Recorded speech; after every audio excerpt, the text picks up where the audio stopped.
a director and you're employing a manager to perform the task of day-to-day operations, you have a principal-agent relationship. The director is the principal, the agent is the manager. And so the manager is accountable to the directors. Also, another example, you have a manager who employs an employee to perform those tasks.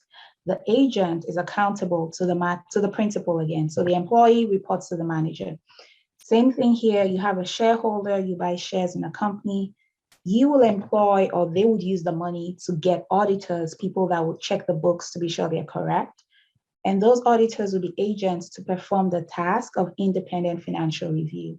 So that's it. That's all it means, principal-agent relationship. The principal usually would employ the agent to perform a task, and the agent is accountable to the principal. That's it. Employees working in a customer support and satisfaction center complain that the noise of heavy traffic interferes with their ability to hear and address customer issues. According to Herzberg's motivation hygiene theory, which of the following is true? And this is also a keyword. Sometimes it's false. The question would be, which of the following is false? All right, so solving the problem would result. Now, the keyword here is this theory, motivation hygiene theory, and we'll talk about that. All right, solving the problem would result in employee satisfaction. Solving the problem will result in job satisfaction in both the hygiene and motivational dimensions. A viable solution will be culture improvement programs. Fixing the problem will not lead to job satisfaction. And that's the answer. Fixing the problem will not lead to job satisfaction, because what this guy said was kind of like a breakaway from the other theories of how to handle employees.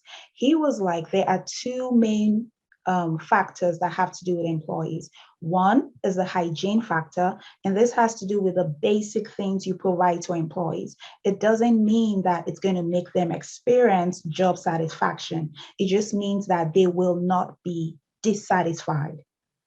I hope that makes sense. So basic things like your pay, your title, your company policy, the working conditions, security, having supervision, those are basic things. And he was saying they are called dissatisfiers in the sense that their presence does not mean employees are going to have job satisfaction.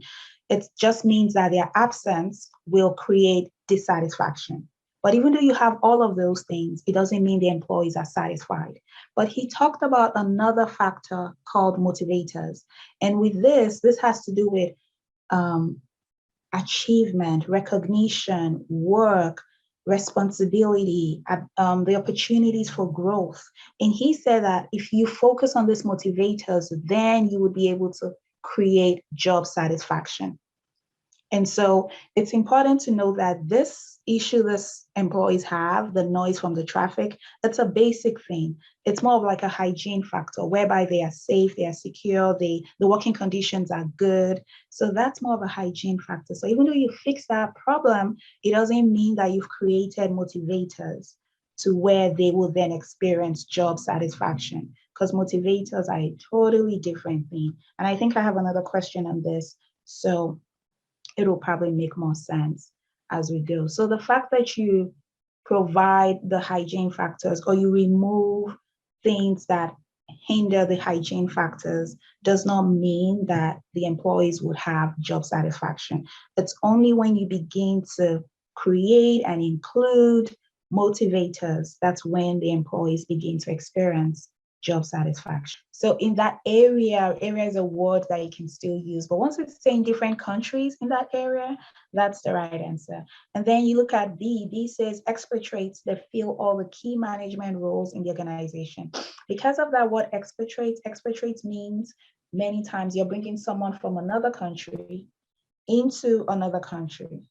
So usually this would happen in terms of ethnocentric. This is where you bring, like I said, if I'm practicing ethnocentric, I say my key managers in the USA, I am moving them to Microsoft Singapore because I want them to be the ones in control of the key management roles. Now with host country nationals, the headquarters is always the home country, home as in HOME. that's always the headquarters because that's the home country of the business.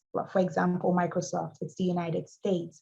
Now the host country would be Singapore because Singapore is hosting Microsoft. Now the third country national would be someone that is neither from the home country, neither from the host country. So where you have host country nationals used to fill management positions in the host country, this would be polycentric. Because that means you have citizens of Singapore that are filling the management positions in that host country of Singapore. Now it says positions are filled with individuals who have the best qualifications. This is geocentric. All right.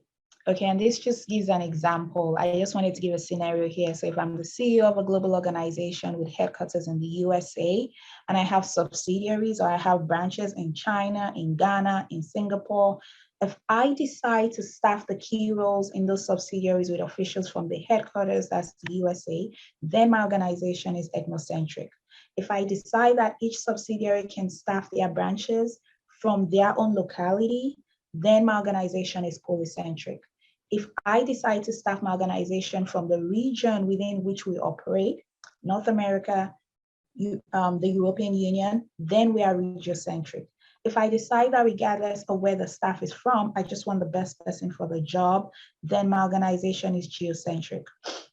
And in geocentric, you could have a mix of staff from the home country, from the host country, or even from a third country, like from India. From this example, we do not have India here. But if I say someone from India is the best for the job and I bring them to work in that place, they will be called a third country